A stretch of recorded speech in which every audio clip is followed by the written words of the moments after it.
on? West Hill's on?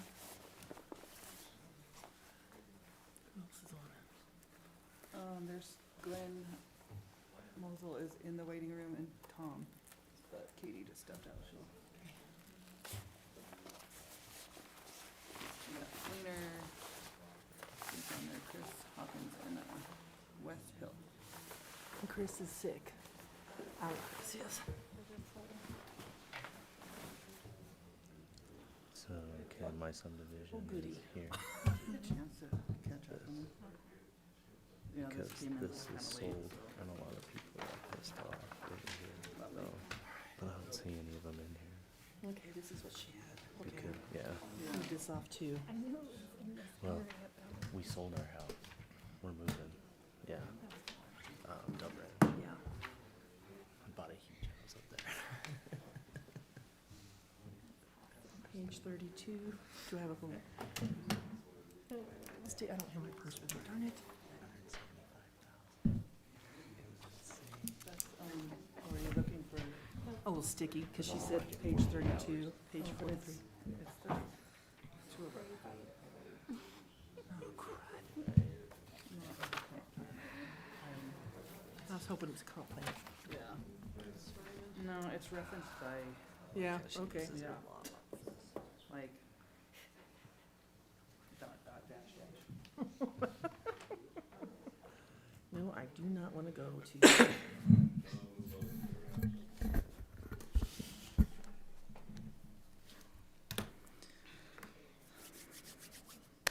What date is that?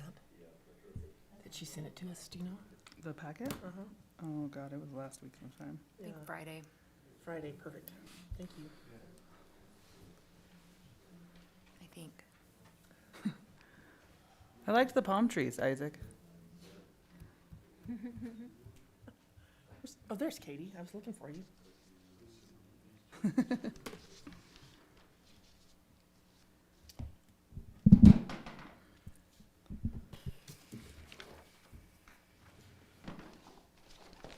I have another Katie in here, so it always makes me stop.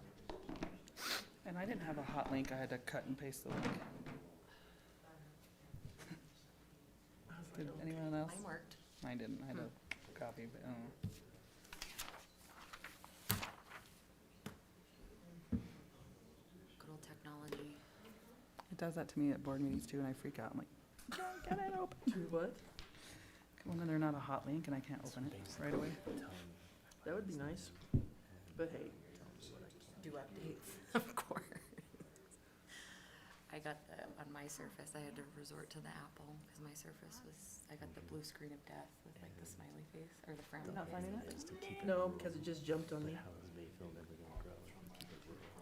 Hate it when it does that. Okay. I can look at it. So any public In the, or hearing, in the morning.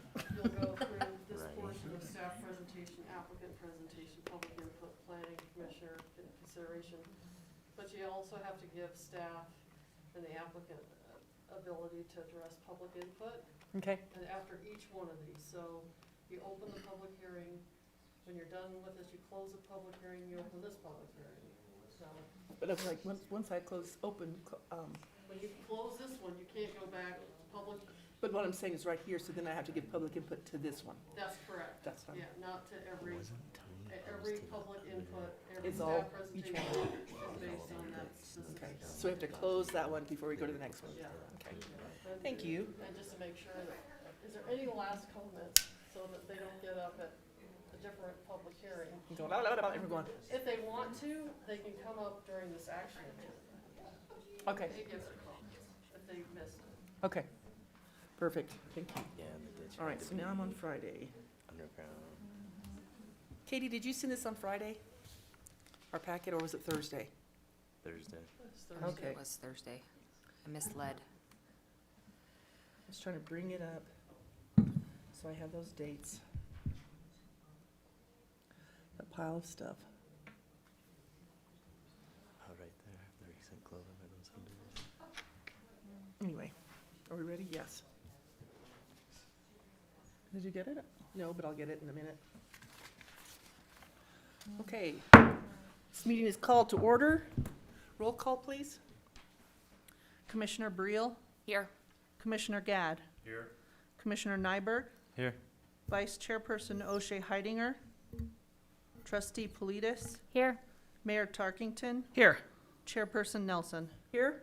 6 present, 1 absent. Okay, this is the Pledge of Allegiance, please. I pledge allegiance to the flag of the United States of America and to the republic for which it stands, one nation, under God, indivisible, with liberty and justice for all.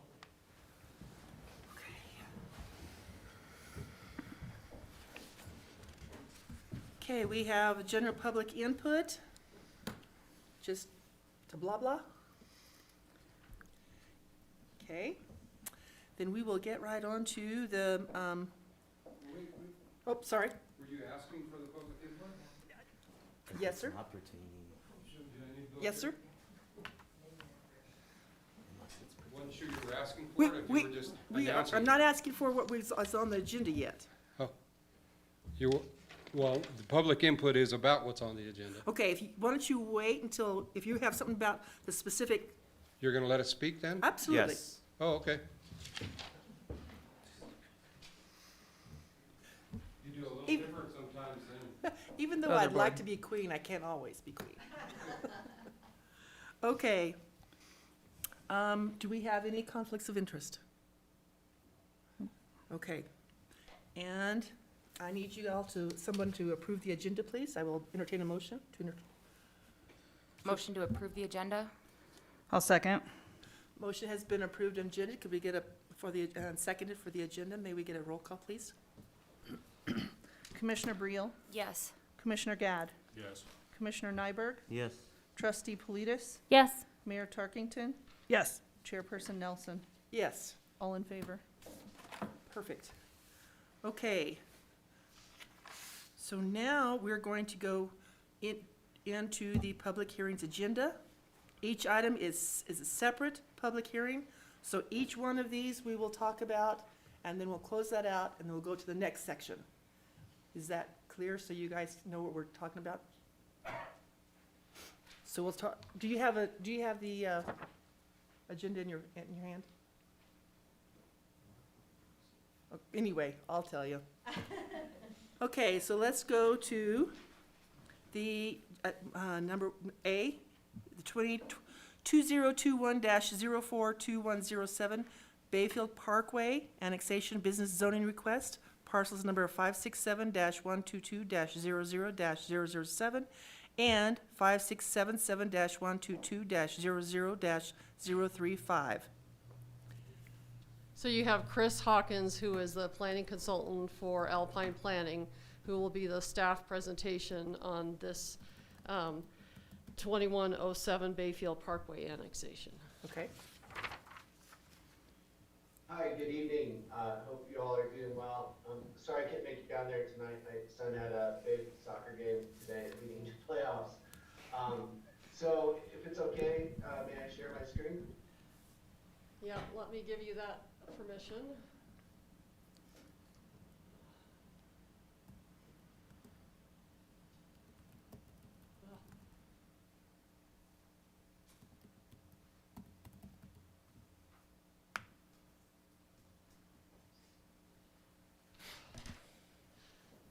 It won't let me use the mouse, so.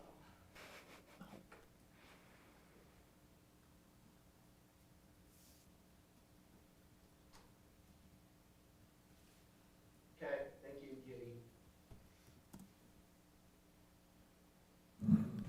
So can you see my screen? Yes? Great, thank you.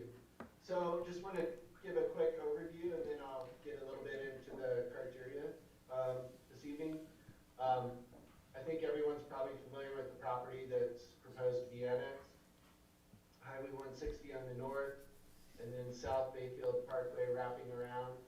The property to the east and south is Kramer Drive right there and County Road 526. Little bit more of a better view. Can you see the GIS map? Yes. Yes. Okay.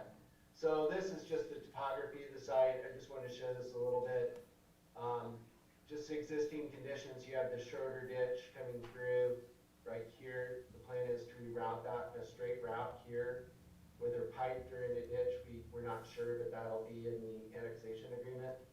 And the property owner, the applicant, will have to work with the with the Schroeder ditch company on that rerouting. And then this one area down here, there may be a wetland. We'll get a wetland delineation for that as well too. That's, I discussed in the memo a little bit. The property itself right now has it's an older home. It's around the turn of the century. A farmhouse and associated agricultural buildings down in the southwest corner of the site. I'm going to talk a little bit about that later on. The conceptual development plan that's been submitted by the applicant. Can you see the plan? Yes. Yes? Okay, thank you. So the concept right now, and this could change a little bit, is to have an access drive that is teed up across from Kramer, hopefully I'm not mispronouncing that name, to a frontage road that then would serve commercial lots. And they're showing a potential right in, right out here at this intersection, here. This is a conversation with CDOT on if this can happen or not. This doesn't exactly conform to CDOT's access plan. And in general, CDOT requires access permits for new development that abut highways anyway. And so even if they're just doing a new access here, CDOT gets involved because they just want to make sure this intersection doesn't get overloaded with traffic. So either way, there will be a requirement and a need to get a CDOT access permit with that. The other part of the site is shown as general commercial in brown, and the access for that is intended to be individual driveways off of South Bayfield Parkway overall. So that's a little bit of the intro, and I'll get back to the memo. As far as the annexation process, I'm familiar with it, and I also give the background of the board trustees passing a resolution initiating the process. So you can consider this tonight. They are proposing to locate this in the business zone district.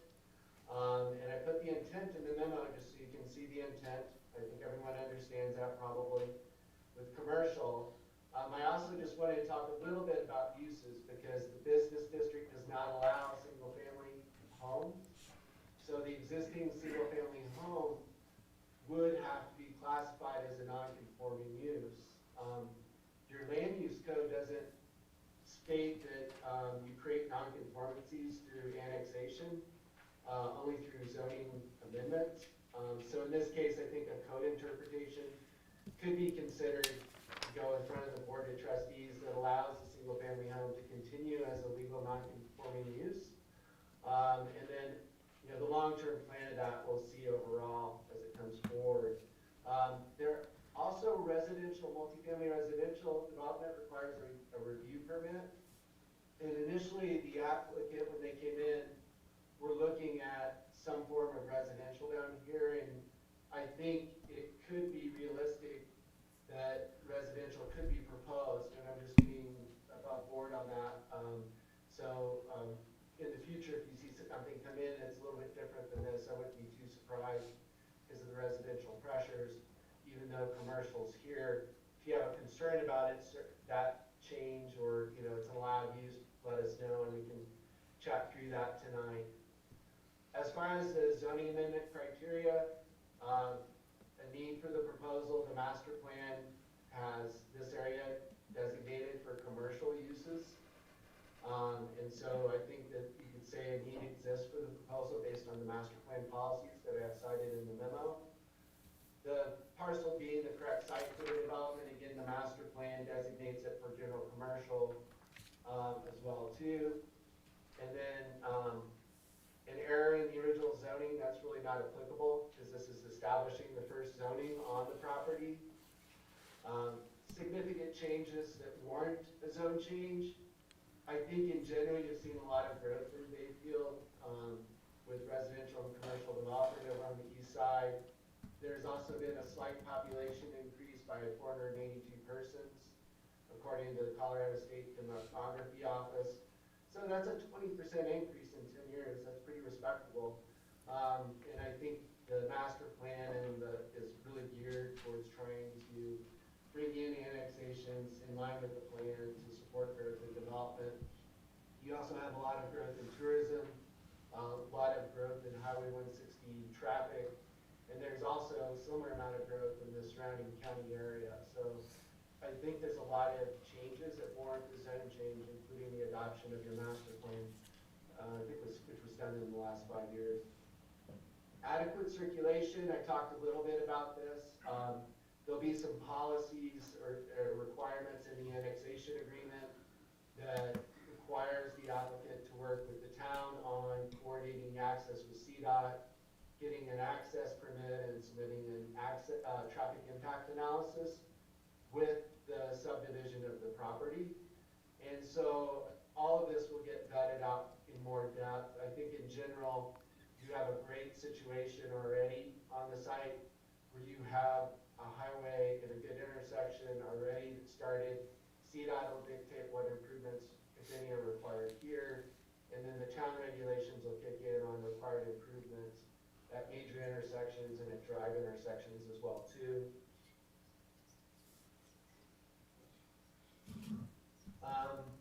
The additional municipal services, in general, the developer will be paying the cost for the development here in terms of the new frontage road, any required sidewalks, sewer and water lines, etc.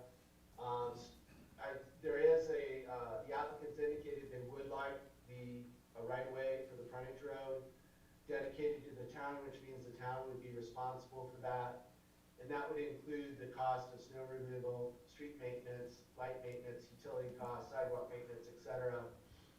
And as far as the individual commercial drive on the south side, these would be maintained by individual property owners unless there's a right-of-way that went through, that came through at a later time. The applicant's narrative addressed fiscal impacts at a very high level. They don't have a detailed fiscal impact analysis yet. They have a very high-level conceptual development plan.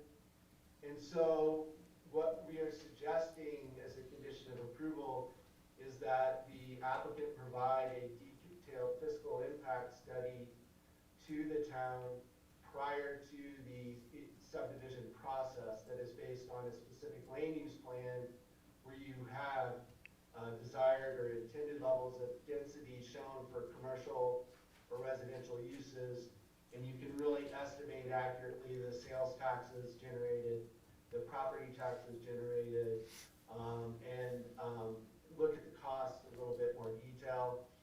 I'll be working with Katie on that agreement here in the next day or so. But in general, the annexation agreement will require this traffic impact study. It will also require the fiscal impact study, the detailed one.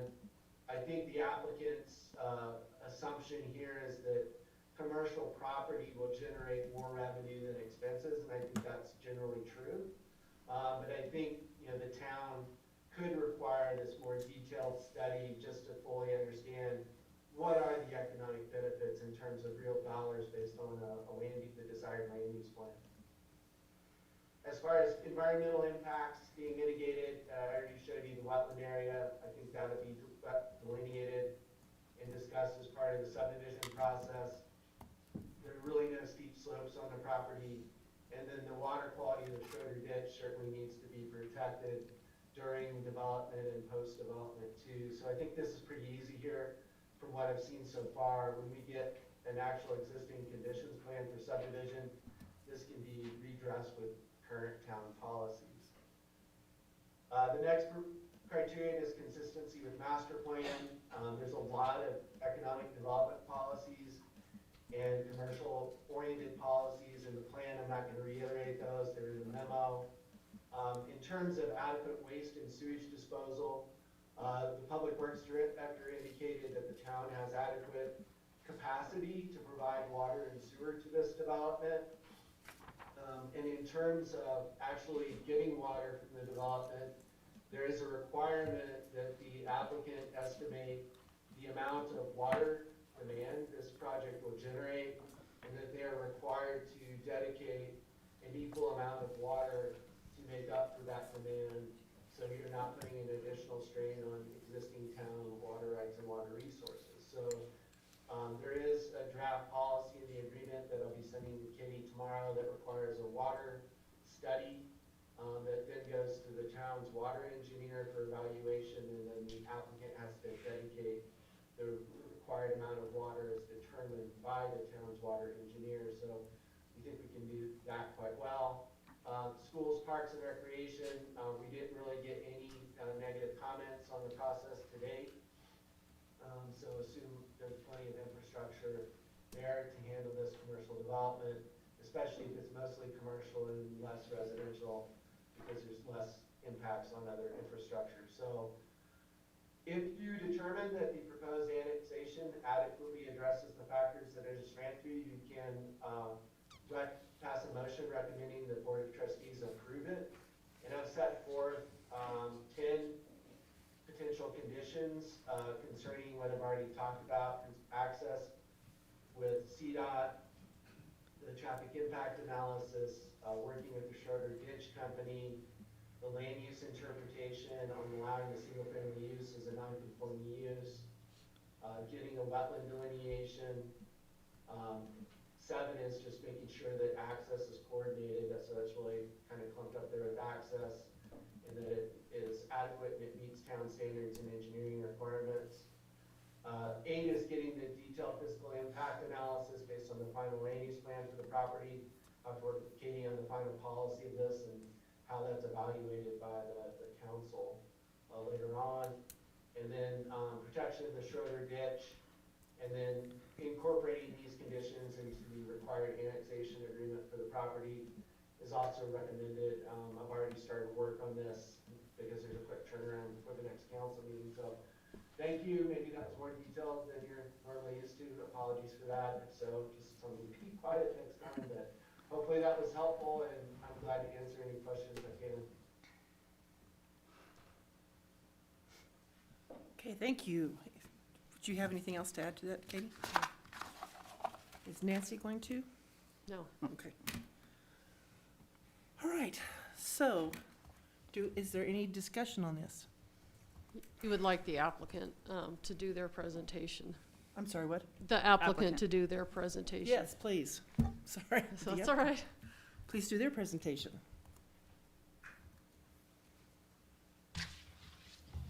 Hi, Steve Winters, SEH, representing the developer, and then we also have Wes Hill on Okay, the that's, Zoom meeting. He was unable to attend. We really don't have much to add. I will say I think Chris's presentation hit everything. I think the one thing I will say is that the fiscal analysis, we're working through, getting some of the developments and users online, and I think we agree with the thought of doing it at the next step where we'll have a little more information and be better able to do that. So other than that, we're working on, the wetlands, the access, and starting some of those conversations in earnest. So if you guys have any questions, by all means, you can throw them at us. And you've had conversations with the ditch? We've started those, and I think, Wes, could you maybe jump on and speak to that one? Yeah, hey, can you guys hear me? yes. Yes. I apologize for couldn't attend tonight. I'm a little bit under the weather, but yes, I have, right off the bat, got in touch with Paul Black. We've had conversations about that, and sent him over an email kind of following up with what we had discussed. And our intentions are to meet with him probably as early as in the next 10 days and discuss what the options are, what's going to work best for those guys, and kind of do due diligence up front to design that with SEH, our engineers.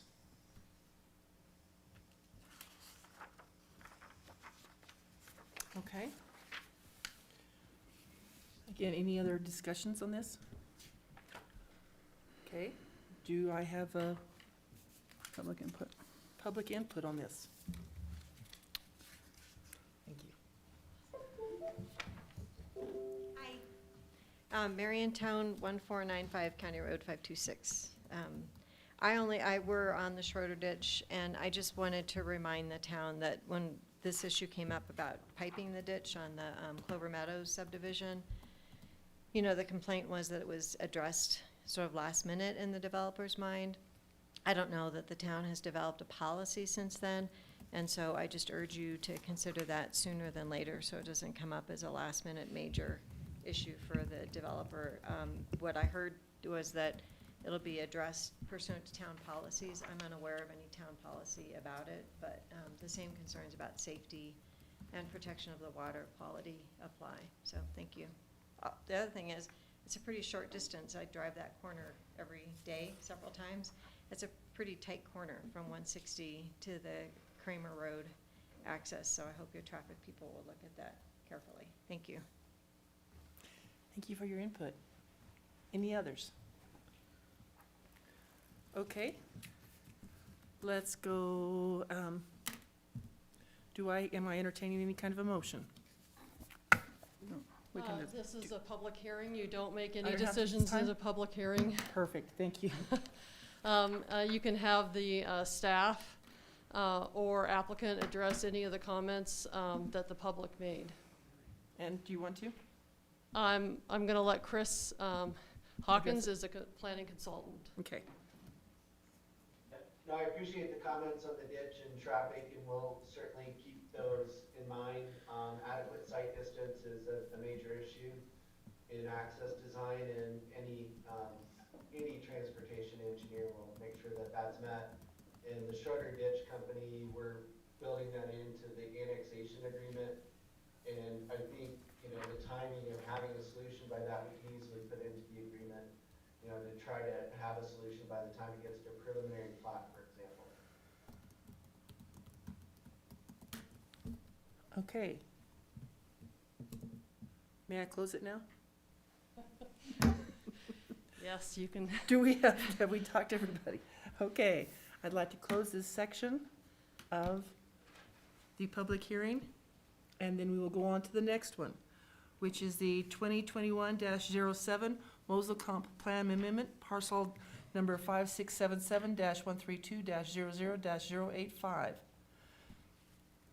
So I am the staff person on this one. And I'm going to get to that. I'm sorry, I'm having trouble pulling it up because of all the Wi-Fi in here is not very helpful in here, so hold on.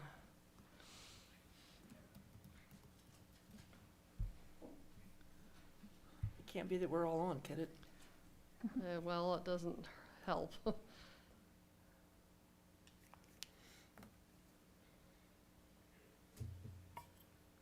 All right, this is case number 2021-07, the Mosel Comprehensive Plan Amendment.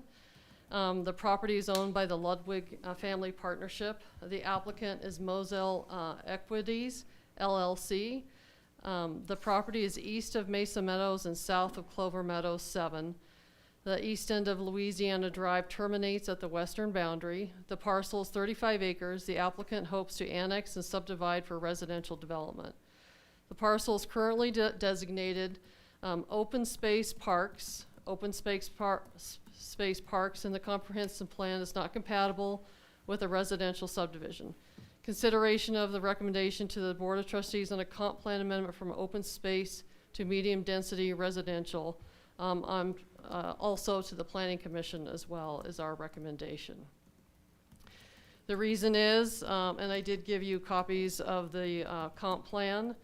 The plan, Bayfield 2018, was done, and basically this parcel is almost surrounded by Mesa Meadows to the west, to property on the unincorporated portion of town to the east and to the north east corner is a medium density, and just directly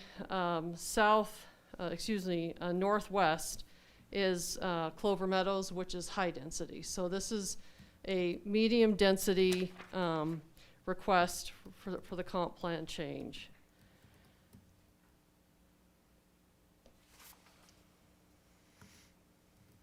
I did get comments. I have comments from,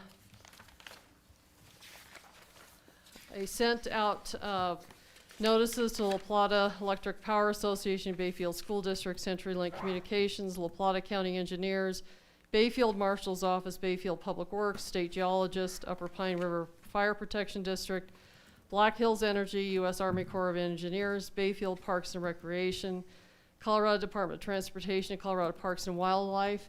Those agencies did not respond. I did get responses from ICAV Energy, which is also known as Simcoe, and also the part of the previous BP.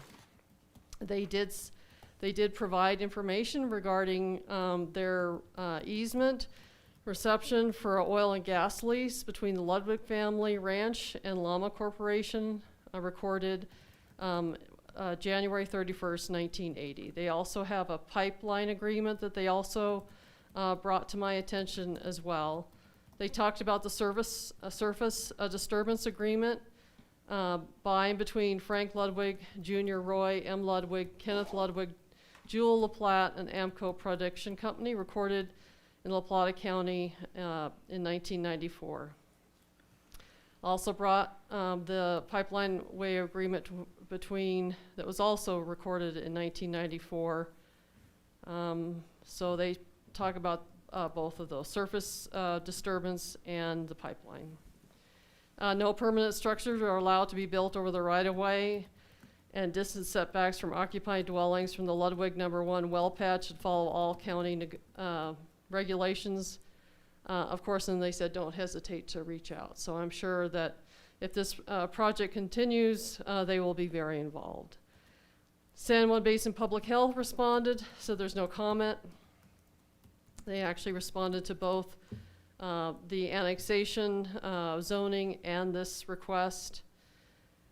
SGM, who is a town engineer, had no comments on this. La Plata County Planning Department. La Plata County Planning Department has received and reviewed the request for comments for 2021-07 Moselle Comp Plan Amendment from open space parks to medium density residential. We support the land and change in land use classification given that it's adjacent to similarly dense residential uses. We appreciate the opportunity to comment. There was a public notice in the Herald on the 24th. It has to be 15 days prior to this public hearing, and the public hearing for the Board of County Commissioners for them to consider the comp plan.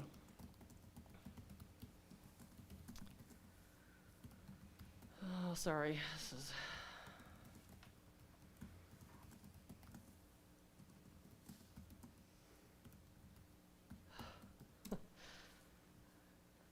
oh, computers. So staff recommendations, we believe that the current open space parks may have been intended for sports fields or perhaps a town park.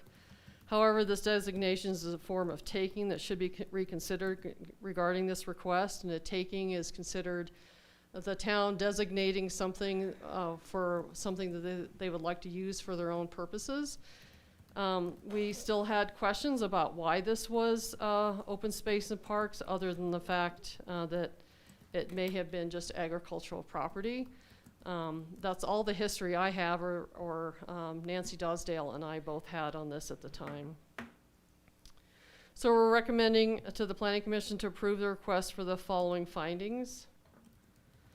The amendment improves the implementation of one or more of the goals, policies, and strategies of the comprehensive plan by providing for a new high-density form of housing in the town. The amendment will not pose a detrimental impact on existing planned town facilities, services, or transportation facilities because it's located in an area where central services and good transportation facilities are currently available. The amendment will not interfere with the existing or emerging land use patterns and densities and intensities of the surrounding neighborhoods as depicted on the land use plan and contained within the comprehensive plan. The amendment will not interfere with or prevent the provision in any of the area's neighborhoods, existing planned or previously committed services. And that's the end of my presentation. Okay. And Glenn Mosel is also on your Zoom. Okay. So Glenn, would you like to do your presentation? Is that correct? No, actually, Nancy Dawsell is representing us tonight. Will be doing the presentation. Okay. And just to make things perfectly clear, I'm Nancy Dawson with SEH. I'm representing Glenn Mossel, who's the applicant here for this project tonight. The owners of the property are also in the room, the Ludwig Family Partnership. Our client, Glenn, has the property only under contract. He does intend to proceed, hopefully, with annexation and a residential subdivision similar to the properties adjacent to this one. Should this go forward, we're very much at early days here, though. That unless this comp plan amendment gets approved, he would not be proceeding with purchase of the property or the residential subdivision. You know, and I think Katie did an excellent job.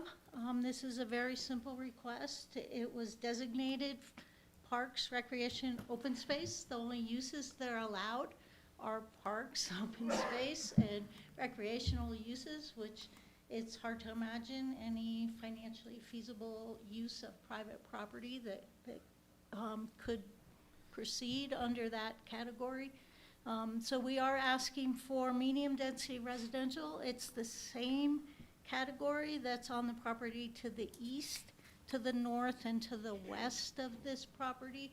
I think you've seen that in the comp plan.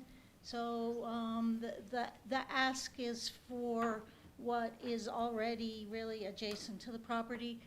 A small portion of the property to the north is actually high density residential, but that's just a small portion. So we ask for the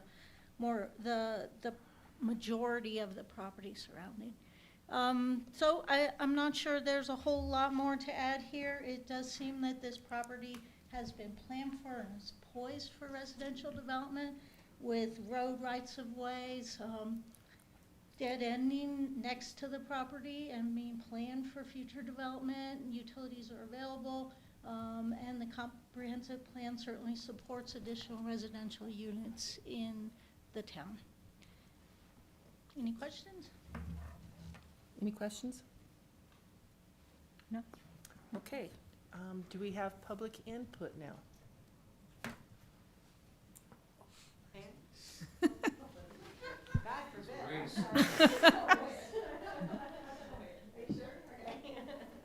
Thanks, Phyllis. Good evening again, members of the Planning Commission, Town Manager and staff. Again, I'm Marion Tone, 1495 County Road 526. Although I'm a Tone, I've been so tasked with representing the family tonight. We've actually prepared written comments. I hope you've had a chance to look at those. If you need additional copies, I have them with me. Our property adjoins the property to the north. We are not medium residential. We are a working family ranch. Working family ranches surround this property, except to the west where your town boundary stubs out. So it's as if I've heard that we've just been made invisible tonight by calling us medium residential, because we are not. The Tone family to the north is agricultural, the Tone family to the east is agricultural, and separated only by the remaining Ludwig piece to the south. The Tone family property to the south is also agricultural. We don't have any intentions of developing it. And I only learned today from Ms. Sickles that we are planned in the comprehensive plan as medium residential. I'm here tonight from the family to say, if you create a low-density residential on this property that's looking to exceed that growth, we will be the next ones in line to do so. This is not appropriate to put medium residential on the fringe of town. You know, we're not town residents. You can discredit my comments on that basis. The town's recommendations tonight have completely discredited our concerns, did not even acknowledge that they existed. But we hope you will not ignore us. We've been, besides being a member of this community for many, many years, starting in 1981, I started doing land use planning, and I keep up on it. All of the good planning today says, don't fall prey to urban or suburban sprawl. Don't do it. Take your infill, develop up your infill, develop your commercial uses, create jobs, and as the property transitions out to agriculture, you keep that low density. It's absurd that this town, who treasures the heart, the Pine River Valley right behind you, and the community spirit and the culture that the agricultural roots of this town have given it, to ignore all of the good planning that's going on worldwide and be the only one in the world these days who's saying, great, let's support urban sprawl, we love it. What I want to ask you tonight to think about is this is not a big deal. Mr. Moselle finally got a hold of me today, hadn't bothered to communicate with the Tone family, although we surround him on 3 sides, until today at 4:45 after I'd spoken to the town manager. That's not good neighborly behavior. And he told me this is no big deal. It's just a plan amendment. This is a big deal. It's a plan amendment. The comprehensive land use plan, whether you call it a general plan, a comprehensive land use plan, whatever you want to call it, is the Constitution. It is the framework for development of this town for the next 20 years. And if you ignore the reality of how important the land use plan is, you are being negligent, I dare say, to the future residents of this town. Because once you designate this medium residential, you're never going back. It's not a taking to have called it open space. In 2004, when Alan first married me, the whole family sent me down to Town Hall, which was still that little tiny shack on Main Street, on Mill Street, and said, what's going on? Find out what's going on with the land. I went down there, I was told that our land and all the land around us was open space, agricultural, low density. That's what it was going to be. So we invested in keeping the ranch together and making it a workable ranch. It was only today that I found out that was not any longer true. Nobody's ever told us. If they did, it was a postcard that we happened to miss. Why are you being asked to consider this today? Because there was an uprising of people within Bayfield who said, let's support urban sprawl, we love it?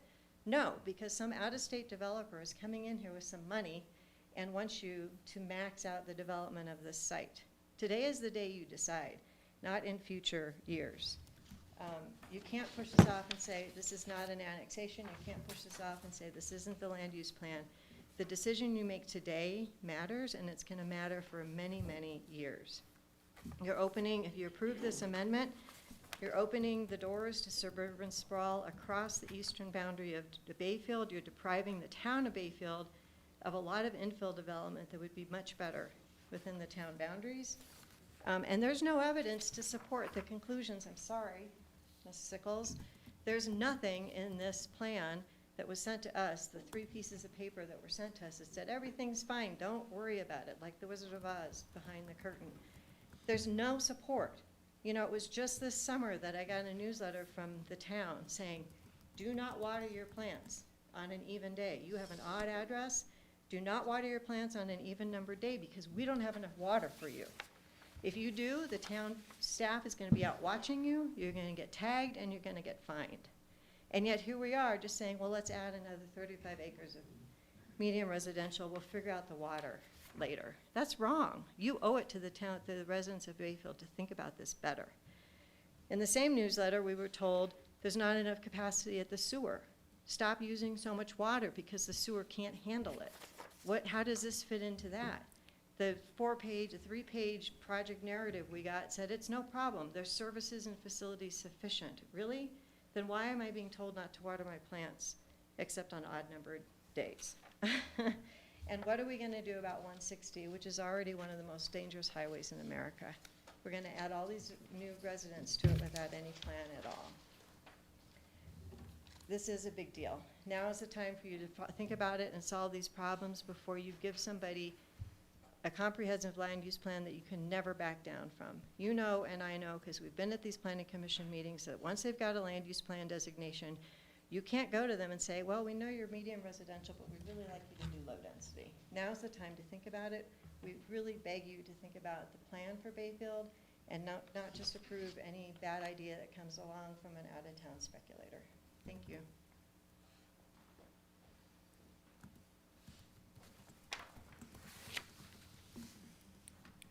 Good evening, ladies. I'm Phyllis Ludwig, 9205 County Road 521.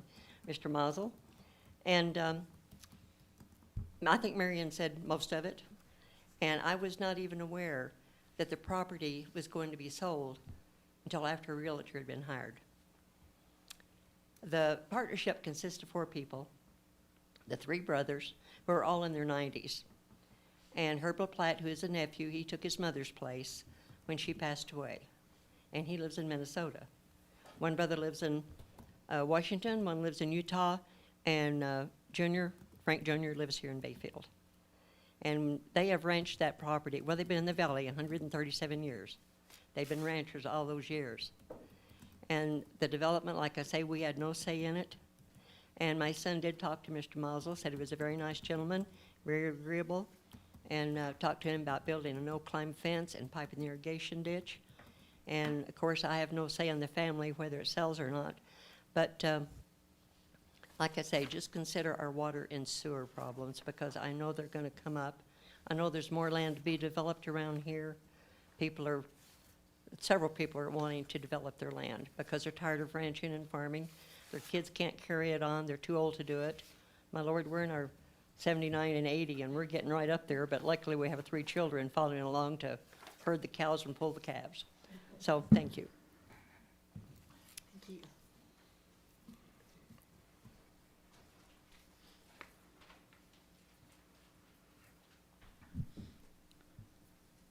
Dale Ruggles, 1611 Skyview.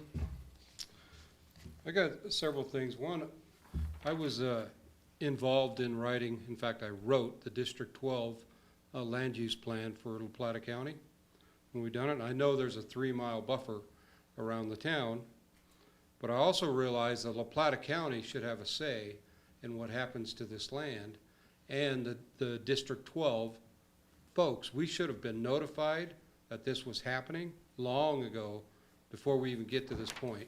So somebody missed the boat. I know myself, Jim Tenza, we're all on the District 12. So somebody missed the boat there, and I'm want to raise a little heck with the Plata County saying, where's our notification? Because we get to buy into it, and if they're telling you that it's okay, it's not okay, because it don't fit the District 12 land use code for La Plata County. And you have no proof of water that I've seen.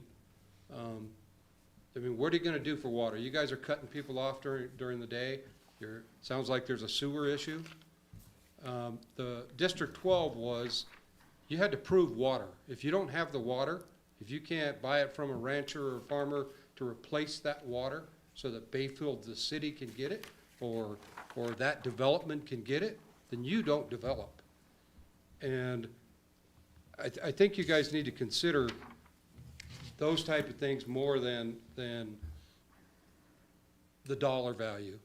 And I think, Ashley, I feel pretty confident that I could say that you believe in climate change. And I think Marion said something about it. Why are we gonna take a land that's agricultural, which is negative climate change, positive for us, and cover it with pavement? All you're doing is heating up the earth with that black pavement. So I hope you guys really consider the bigger picture when you're considering development.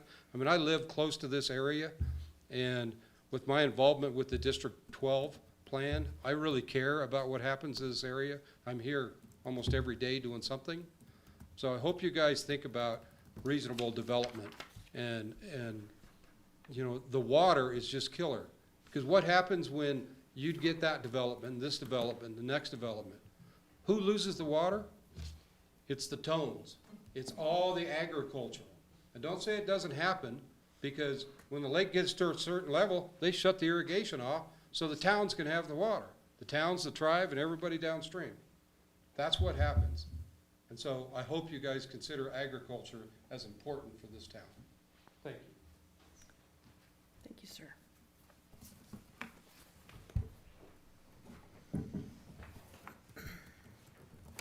Any other input? Okay. Do we have anything that we want to go? Nancy, would you like to say anything on that now?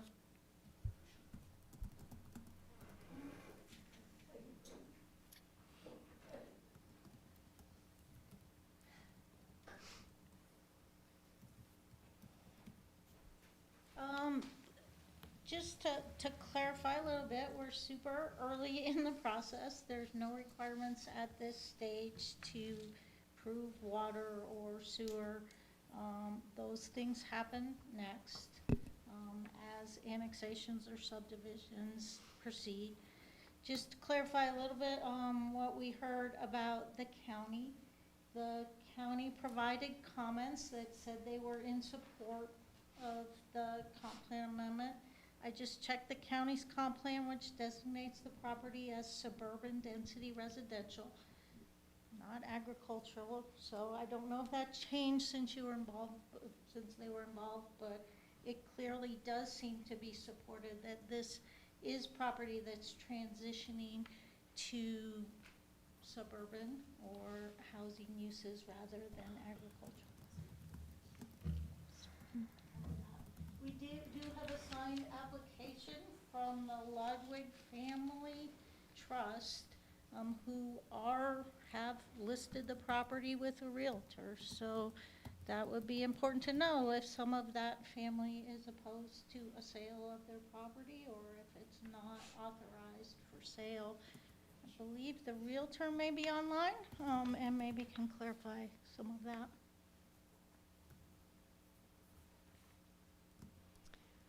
So, Nancy is correct. Water and sewer is addressed at the time, just like we're discussing the fiscal impact and resources for an annexation for the 2107 Bayfield Parkway annexation is the same thing we would consider for a residential. And you may have heard the fact that this 2107 Bayfield Parkway annexation is commercial.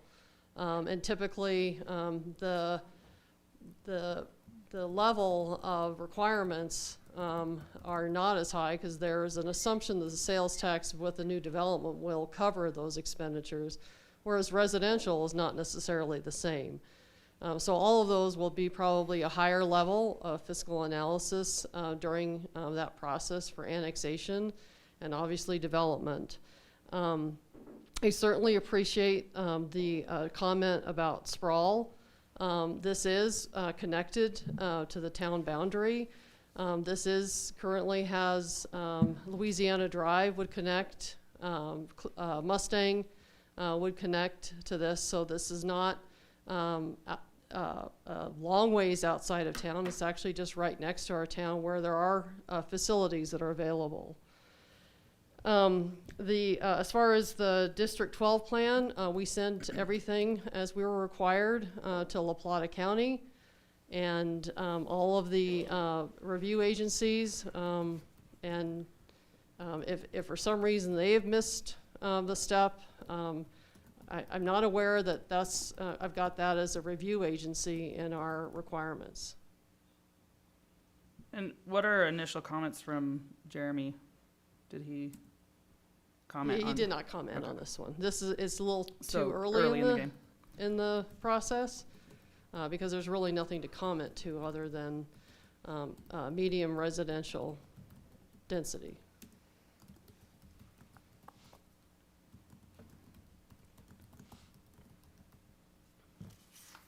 Any discussion? My name is Herb LaPlatte, and I'm on Zoom here.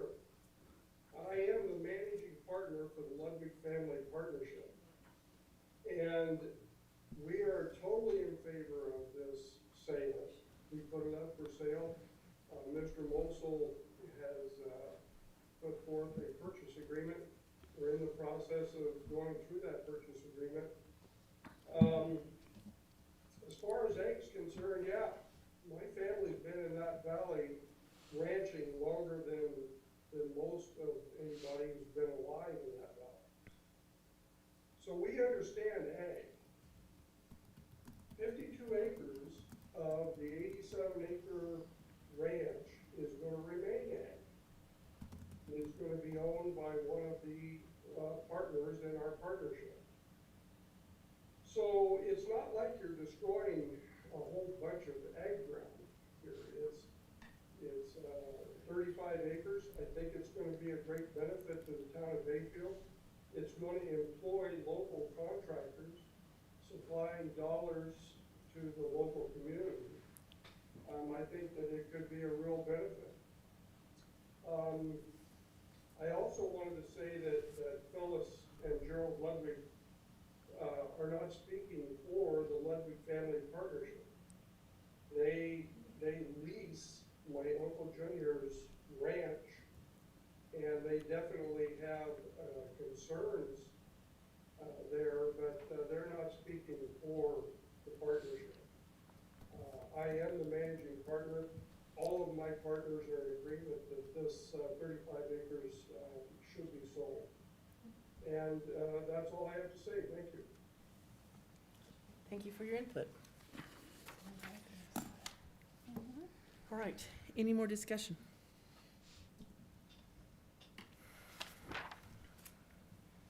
Is it all right if I step in? My name's Isaac Fleener. I'm the real estate broker involved in the transaction. Address is 5424 County Road 501 here in Bayfield. I'm working kind of as the intermediary between the Ludwig Family Partnership and Glenn's entity that is going to be purchasing the property. And with the, I was involved in the Clover Meadows transaction as well. That 54 lot subdivision, it started, it broke ground, I don't know, three years ago now. First house was built last year. Out of that subdivision, there's been, I think, 40 to 45 lot sales, showing that there is a need for this type of housing in Bayfield. So that's, I think this parcel adjoins the city utilities. You got your water and sewer there. Obviously, the town planned for when they developed the Clover Meadows subdivision and also the Mason Meadows subdivision. They planned for future roads to go through that subdivision and tie into this Ludwig property. So when those subdivisions were created, the town was definitely looking ahead and I think seeing this as future residential.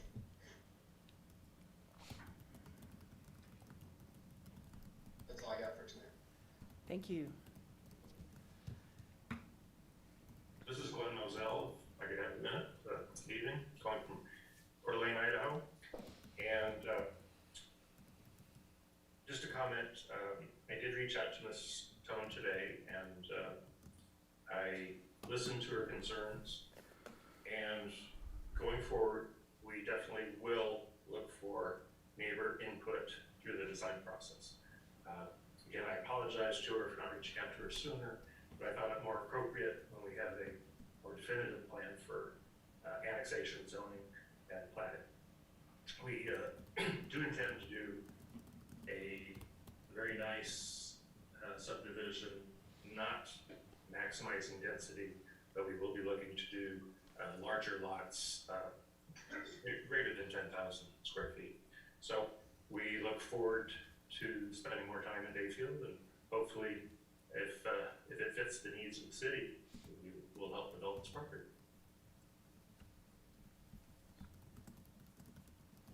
Thank you, sir.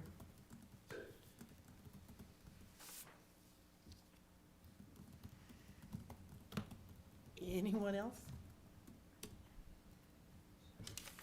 Okay, now it's to us, I think. We'll close that one. We Okay, have one more. thank you. Let me go ahead and close public comment, and then now, any discussion? Well, we gotta do that. we have one more public hearing. Wait a minute, yes, wait, I'm sorry. So that part is closed, so now let's go on to the next one, which is 2021-09 Orchard PUD/subdivision sketch plan, parcel number 5677-122-09-009. So the applicant has sent me a presentation, and of course, like everything else is working.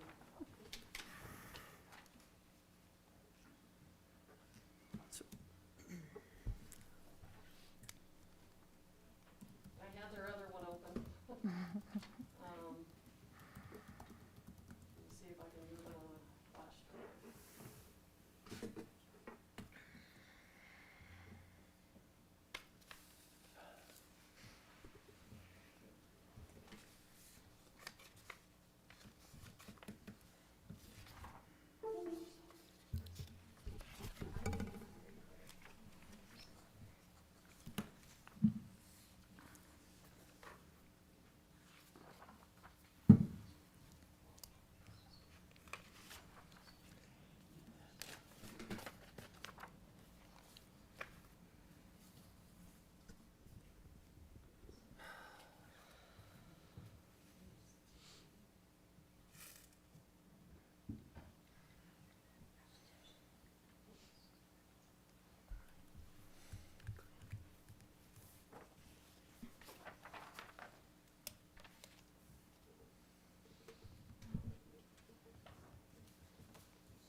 Internet.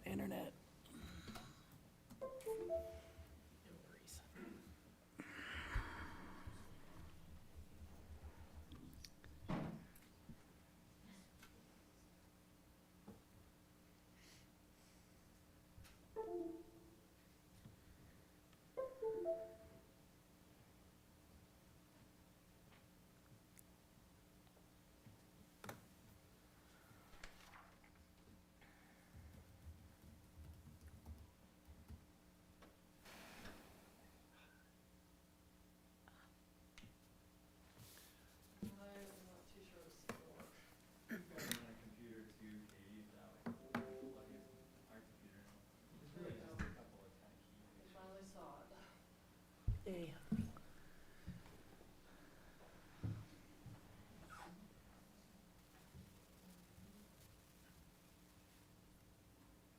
Can you share it with that one? Are you on the Zoom? Are you on Zoom already? Let's say jump on so you can share it. It's only 270 slides. Well, we planned on being here for a while. All right, where's my popcorn? It's short, there's probably a couple pictures you guys would like to look at. To see what's going on with it. Sorry, I gotta zoom in careful.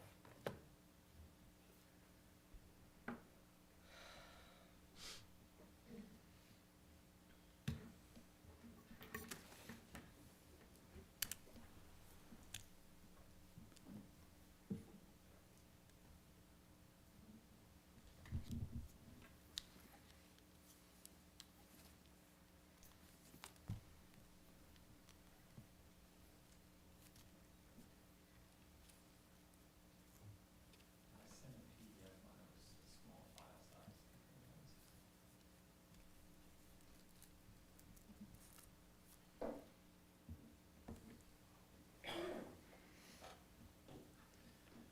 All right, I think I've got it this time. It's a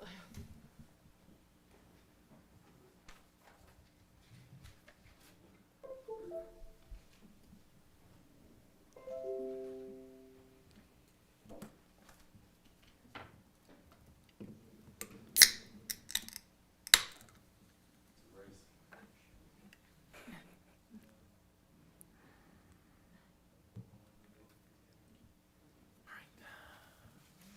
So do we have to vote for each one individually in?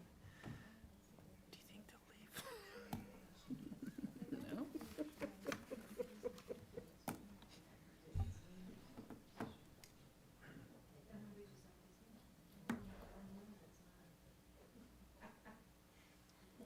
There we go.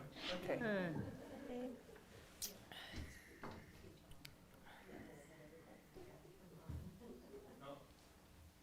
I just need to share it so everybody else can see it.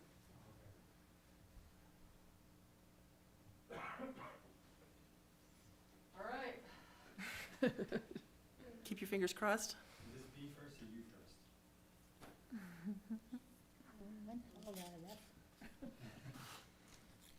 It's staff.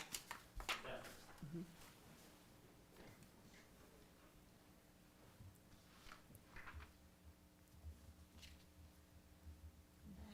Are you staff? I'm staff now.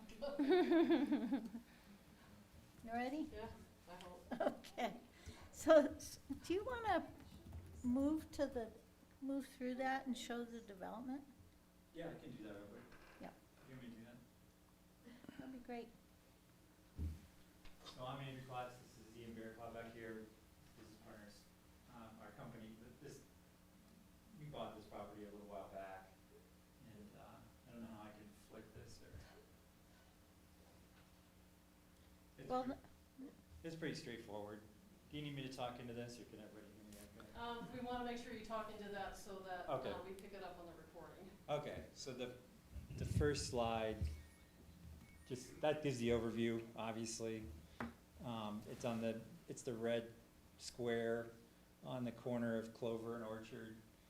The next one, down, gives a little bit of a close-up.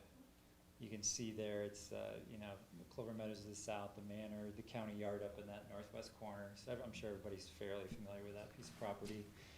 It's, so we got an infill project here, right? So, but this is a, you know, it's pretty flat, dirt there, and it's about 1 acre. So then the next slide would be, I forgot. Oh, yeah, so this is under current Bayfield zoning. It is multifamily, single family, which allows for townhomes and apartments. And kind of based on our best guess, looking at your code, under existing zoning, you could build up to about 22 units per acre there. So pretty high density. And it's, I guess it was our understanding that people that were looking at the property before us were gonna do that. They were actually gonna put a apartment complex on that piece of property and probably max out the density. What we're proposing is about half that. And so we'd like to do single family and townhomes. So, oh, it's gone.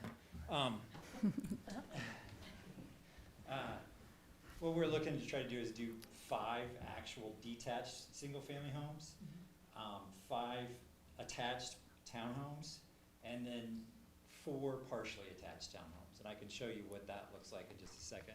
We build like smaller single-family homes. We've done that mostly in Durango over the years. Unfortunately, that market, you know, we build for kind of first-time home buyers. That market is kind of cooked over there right now. You know, those homes that we build, like, these are gonna be 1,200 to 1,500 square foot 2-story homes. You know, we like to build those in the $300,000 range. Those are now $600,000 over there. So I can show you what, let's see, what's the next one? Yeah, this is probably the most, you know, this is kind of the bird's eye view. You can see the townhomes up top, and then you can see the 5 single family along the right side there. So those are actually fully detached. So the space between the units is 17 feet if you don't count the garage, and 5 feet between the garages coming off the side. Now this isn't the exact design of the house, but we'd like to use that as a building envelope. So these are fairly narrow, you know, smaller houses. And the ones along the bottom are the 4, we're to call them partially attached. So those are technically townhomes, but the only wall they share is that garage wall. Does that make sense? Okay. So, and then we've got a road that goes through there and comes out. In our mind, we think the primary entrance would be on that, in Orchard, and then the emergency exit would be out onto Clover. So we'd probably gate that off over there. So that's Wait, say that again, please? so to have a flow through on the thing, we probably, where the exit is on Clover, where the Okay. road hits Clover, Okay. that would probably be an emergency exit that we could gate off.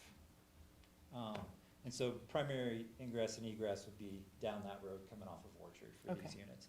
I mean, we consider, we're open to the idea, but we could front driveways out to Orchard on those townhomes possibly, you know, so.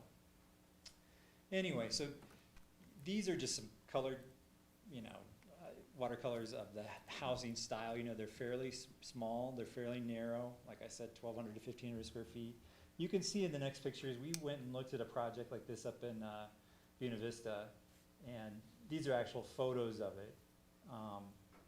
And we, you know, we're gonna design our own houses, but this kind of gives a theme or a style. And the next slide is also another picture of these type of units. So it's a fairly compact development, obviously. These houses are in pretty small lots, so there isn't a lot of water demand from them.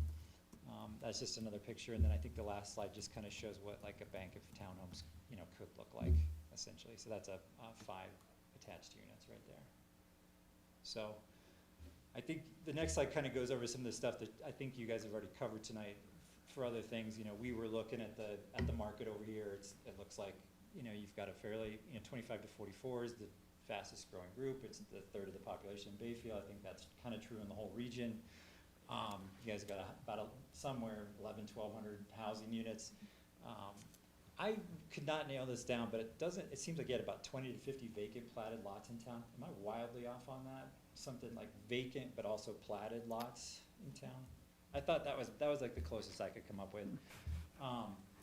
And then your comp plan said you needed to add 50 units a year, which is probably even lower at this point, you know. So because that was from 2018. So just to quickly hit some things, am I doing what you wanted me to do here, Nancy? Just real quick, I'm almost done. Okay. I just wanted to do the planning thing, so you can go to the next slide. Basically, we just looked at your comp plan. I think you guys all know this. You've hit some of this tonight. You know, the comp plan recommends a variety of housing, you know, and income levels, et cetera. I think we've kind of covered that this evening with some of the other presentations. The next thing is the infrastructure. And our conversations with the Public Works Director, and if you look at the next slide, you can see that there's water and sewer going down both sides of the property. The blue lines is the water and the red lines is the sewer. And the sewer actually goes down Orchard and kind of dead ends down there on that stub. We've talked with the fire department, we've talked with LPA, we've talked with the gas department, et cetera. So we think, as far as we can tell, there's not an infrastructure for this small kind of infill development like this on this 1 acre. Again, this is just a sketch plan. And then finally, I think probably a top of mind for a lot of people when you have a development like this is traffic. We did some analysis with the ITE on trip generation, and it seemed to us that this produces about the same peak hour traffic as all the surrounding commercial uses. You know, so there's a retirement community, there's other commercial uses surrounding that, whether it's a county shop or electric shop or whatever else is around there. So it's about the same, and in any event, it's about half of what it would produce traffic-wise if it was built out under current zoning.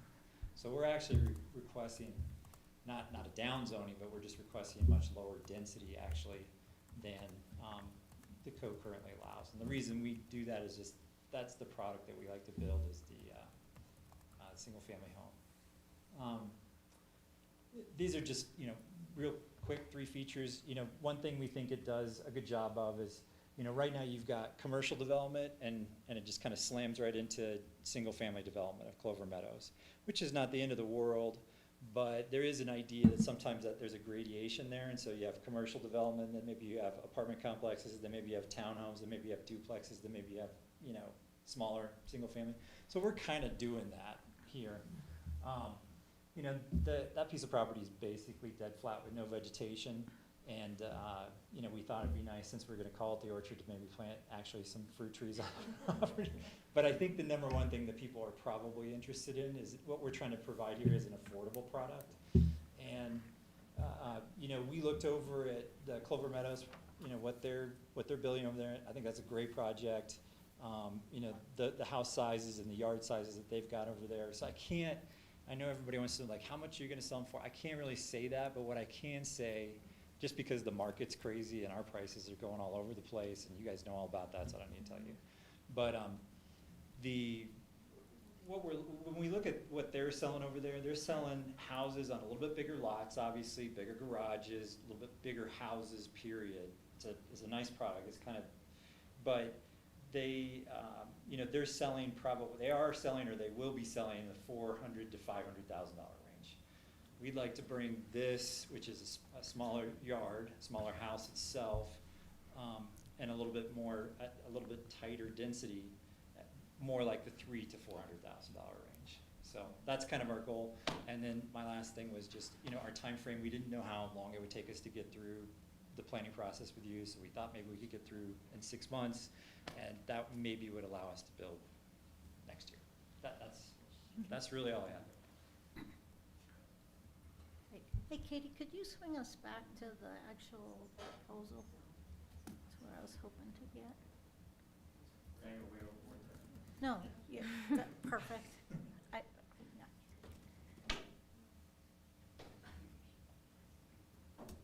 Did anyone have questions? If you want to question him, or should I just go? Why don't you go ahead and go? Okay, so for the record, I'm Nancy Dosso. I'm your consultant right now. So this request, and I'm gonna get a little basic here because I don't know how many of you have seen a plan unit development before. A plan unit development in Bayfield follows the same process as a major subdivision, which has 3 steps. Oftentimes, I think in the past, you've seen the sketch plan, the preliminary plat, and the final plat. Very often, applicants will combine the sketch plan and the preliminary plat. In this case, the applicants have pulled that apart and are asking you to just look at the sketch plan. So it's at a very conceptual level of review at this point. The property is zone multifamily, which presented, and this project with its unusual mix of townhomes, those single-family homes are actually proposed as 0 lot lines, so the homes will sit right on the property line. And then we've got 2 sets of duplexes there with the attached garages. So we've got a little bit of an unusual mix of housing types in the proposal.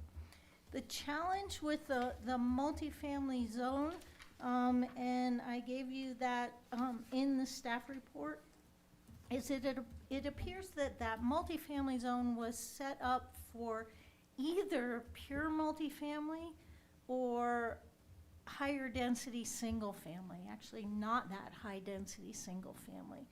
So the idea with looking through those standards of lot area minimum, lot area per unit minimum, lot width, setbacks, I highlighted in the multifamily zone the problematic categories. So if you're going straight with multifamily, the density lot area minimum of 2,000 square feet per dwelling unit, it appears that you can either get a very high density number of multifamily units, or you're cut back down to more like 6 to 8 single family units per acre. What this proposal does is sort of a meet in the middle. It's at 14 units to the acre, meets the lot area per unit minimum of 2,000.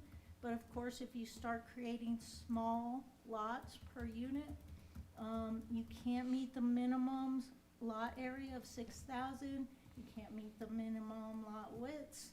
And of course, the setbacks between units, side setbacks, front, etc., also can't be met.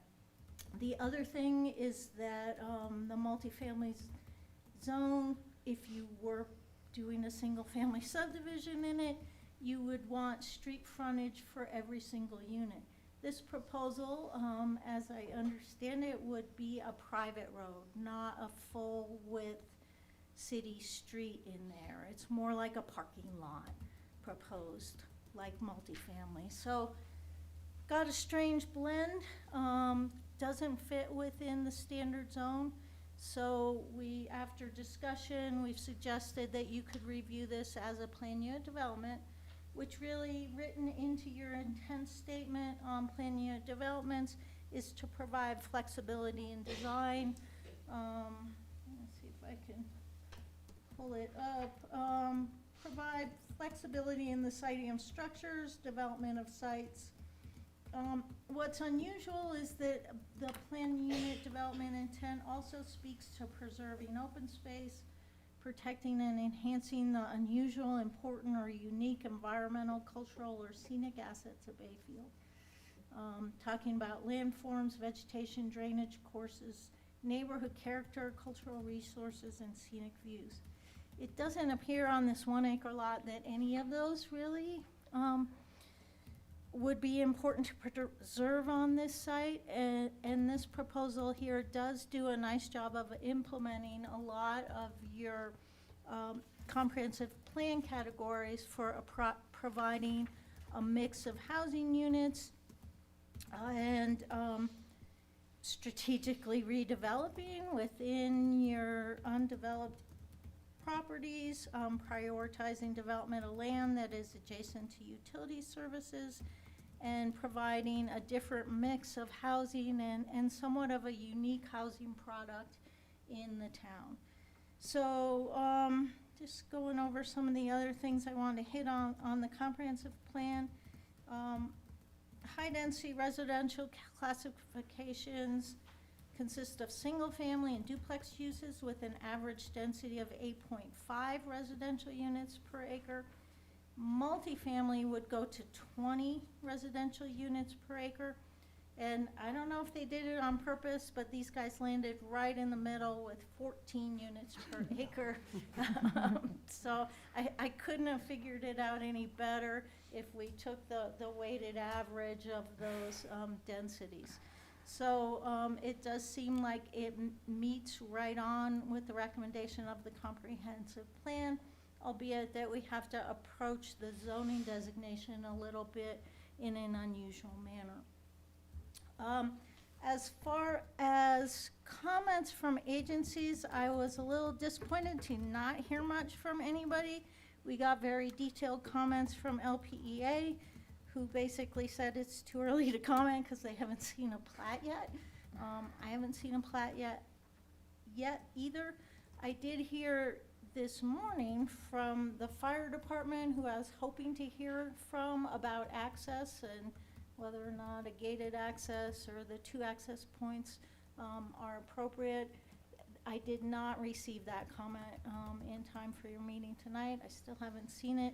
I was also hoping to hear from Public Works as to the 2 points of access and whether or not they feel that it's appropriate to have the Clover Meadows and the Orchard Drive accesses.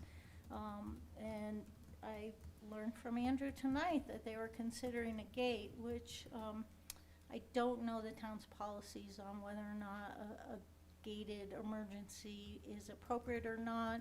Seems to me that if we can meet traffic and turn radiuses, that we may be better off without a gate and simply have 2 points of access on there. But I'd like to hear from our Public Works Department from that as to recommendations, and perhaps our traffic engineers also. That will all come at the next step, that should you pass on with this sketch plan, we would get full engineering plans with a preliminary plat and an actual preliminary plat that our agencies can comment on. I think the one other thing I wanted to address, or at least raise and have you think about, is pedestrian access with this property. It doesn't appear that they were proposing any internal pedestrian accesses. That area of town right now does not appear to have sidewalks at this point. So we would want to talk about improving the right-of-way to include sidewalks. Even if you put sidewalks on there, it will not connect. There is not on Clover Drive, that sidewalk. There'll be a short parcel there without sidewalks at all. But it's something you should probably think about. I was recommending, given that they did such a nice job of meeting our densities and comp plans, that the project is consistent with the intent of the comprehensive plan and does appear at this stage, early stage, to meet requirements of the land use code. It is important that the next submittal meet all requirements of the land use code.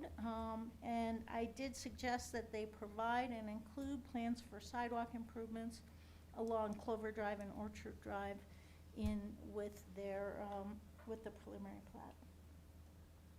Any questions? I guess I do. With the setbacks, I think those need to be determined early on so we don't have variances come up. And so that would be my recommendation, that the setbacks be looked at as one of the numbered issues, because we already are coming across those issues in other subdivisions and we don't need. So if we can be prepared for this and make sure it's put into place, because I'm not very high on variances. Absolutely, and the idea of the plan unit development is that we would develop custom setbacks for this development, and they would be built to meet whatever's determined at this next stage of review. So it wouldn't be, you can't meet the multifamily setbacks, and that's the existing zoning. I don't think you could meet any of our standard zone setbacks given the zero lot line approaches. So we would develop and put on the plan what the appropriate setbacks would be. And in this case, I'm thinking we're gonna be looking at setbacks to the adjacent properties on the south and east, and perhaps from the right-of-way, but internally, it probably won't be much of a concern, or a plan that could meet building code, basically, only.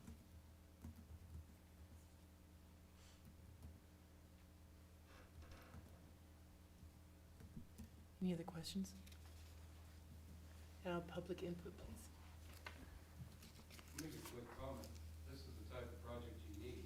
It's great. You gonna step up to the, Want me to do it again? yes, sir.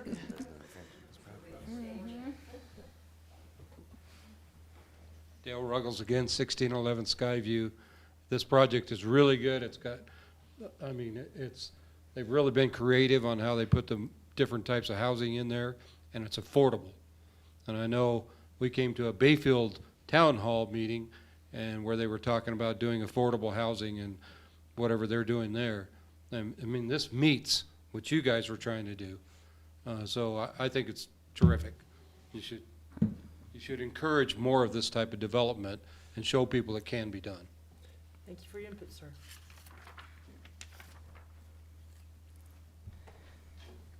Any other input? All right, can we go ahead and close this now? Yes. Okay.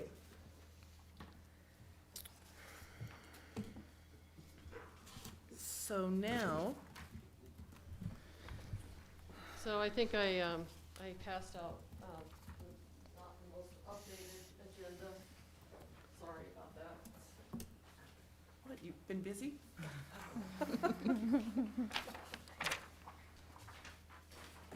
The head of the back, I just didn't give you the guys. Right.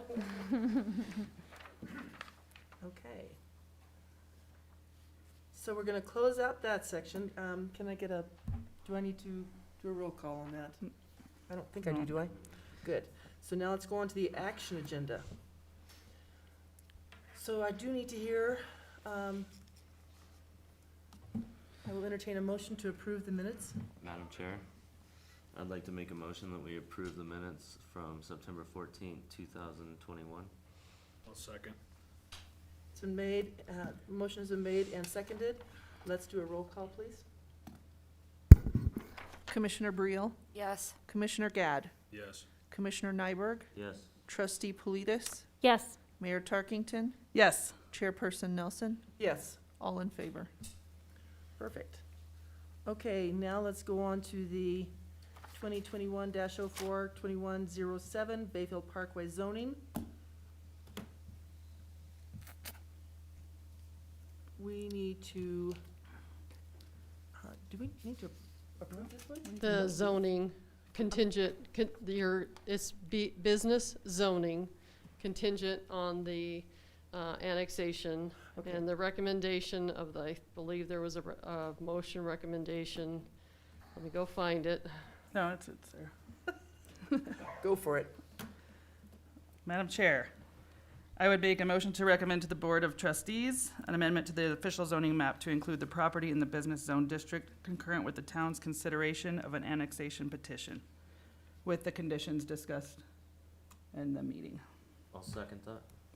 So it's been made, the motion has been made and seconded to approve the, let's just do a roll call on number A. B. Commissioner Briel, Yes. Commissioner Gad, Yes. Commissioner Nyberg, Yes. Trustee Politis, Yes. Mayor Tarkington, Yes. Chairperson Nelson, Yes. all in favor. Perfect. Okay. Now let's go to the 2021-09 Orchard. No, we're on Nope, Mazel. nope, nope, I'm sorry, I'm jumping ahead. I need to do the B, 2021-07 Mosel Comp Plan Amendment, parcel number 5677-132-00-085.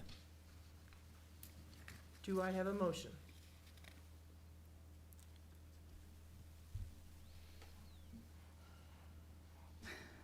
That would be I page just, 12. yeah, I mean, I think, is there any discussion? I would just like to say, you're gonna, because I sit in meetings all day long about the need for housing in this community, I'm interested in moving forward to see where this goes. That's my 2 cents on that. And it is in the planning stages. Very early. So in that regard, I would make a motion to recommend to the Board of Trustees on a comp plan amendment from open space parks to medium density residential. And there were some staff recommendations attached to that as well, including those. I'll second that. I have a motion made and seconded. Can you do a roll call, please?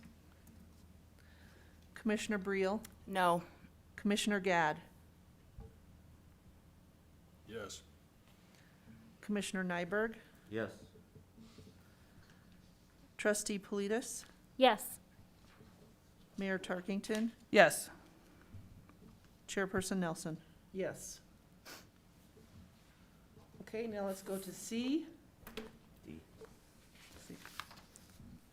You have D? Yeah. Oh, I'm on the new one. I was looking for, sorry.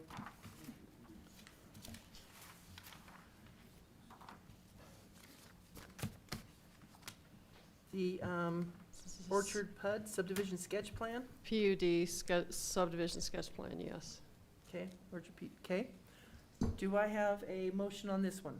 Madam Chair, Yes. I would make a motion to approve 2021-09 Orchard PUD subdivision sketch plan. I'll second that. The motion's been made and seconded. Let's do a roll call, please. Commissioner Briel, Yes. Commissioner Gadd, Yes. Commissioner Nyberg, Yes. Trustee Politis, Yes. Mayor Tarkington? Yes. Chairperson Nelson? Yes. All in favor? Great. Okay, now. Yes, now this is where I was going, D and E. Okay, so now we have to go to, do we have a, Do we need a motion to table that or just direction to? Just table it, because it is on your October, on an annual meeting, so asking you to table that would be the motion. can I just table it?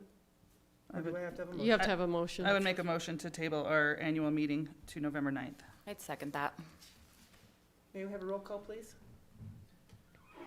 Commissioner Briel, Yes. Commissioner Gadd, Yes. Commissioner Nyberg, Yes. Trustee Politis, Yes. Mayor Tarkington? Yes. Chairperson Nelson? Yes, All in favor? perfect. Madam Chair, Yes. I'd make a motion to adjourn. I'll second that. All right. Thank you, everyone, for coming out. We appreciate you sticking around for Thank you for everything. the meeting.